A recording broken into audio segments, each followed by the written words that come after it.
উদ্ধার কাজে গতি আসতেই বাড়ছে মৃতের সংখ্যা। কেরলের ওয়েনাডে মৃতের সংখ্যা বেড়ে ১.৫ শতাধিক পার হয়ে গিয়েছে। এখনও যুদ্ধকালীন তৎপরতায় চলছে উদ্ধার কাজ। বিপর্যস্ত এলাকা এখনও ধ্বংসস্তূপে পরিণত হয়ে আছে। কাদা সরিয়ে উদ্ধার করা হচ্ছে মৃতদেহ। উদ্ধারে প্রথমে নামানো হয়েছিল সেনাবাহিনীকে, পরে নামানো হয় নৌসেনা এবং বায়ুসেনাকেও। সেনা ৩ বাহিনী একযোগে উদ্ধার কাজ চালাচ্ছে। টানা গত কয়েকদিন ধরেই ভারী বৃষ্টি হচ্ছে কেরলের বিভিন্ন জায়গার পাশাপাশি ওয়েনাডেও।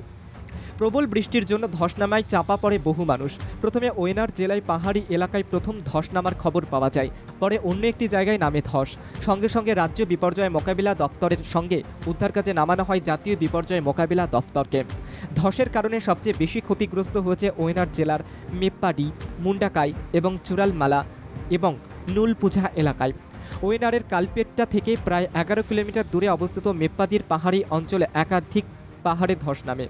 আশপাশের বাড়ি এবং দোকানের মধ্যে জলকাদা ঢুকে ভয়াবহ পরিস্থিতি তৈরি হয়। ভেসে যায় রাস্তা, সেতু। ধসের জেরে নিশ্চিহ্ন হয়ে পড়ে গ্রামের পর গ্রাম। এই ঘটনায় এলাকায় অন্তত ৪০০টি পরিবার আটকে পড়ে। দুর্ঘটনার খবর পেয়ে উদ্ধার কাজে নেমে পড়ে দমকল এবং বিপর্যয় মোকাবিলা বাহিনী। প্রধানমন্ত্রী কেরলের মুখ্যমন্ত্রীকে ফোন করে পরিস্থিতির খবরও নেন। এরপরই দুর্ঘটনাস্থলে উদ্ধার কাজে নামে সেনা ৩ বাহিনী। এনডিআরএফের সঙ্গে হাত মিলিয়ে সেখানে উদ্ধার কাজ চালাচ্ছে সেনাবাহিনী। পাশাপাশি বায়ুসেনার হেলিকপ্টারের সাহায্যে জোর কদমে চলছে উদ্ধার কাজ। ধ্বংসস্তূপের নিচে যারা আটকে পড়েছেন তাদের উদ্ধারের চেষ্টা চলছে। তবে ভারী বৃষ্টির ফলে ব্যাহত হচ্ছে উদ্ধার কাজ। বায়ুসেনার পাশাপাশি সেনাবাহিনীতে উদ্ধার কাজে গতি আনতে হাত লাগিয়েছে। যুদ্ধকালীন পরিস্থিতিতে উদ্ধার কাজ চালানো হচ্ছে।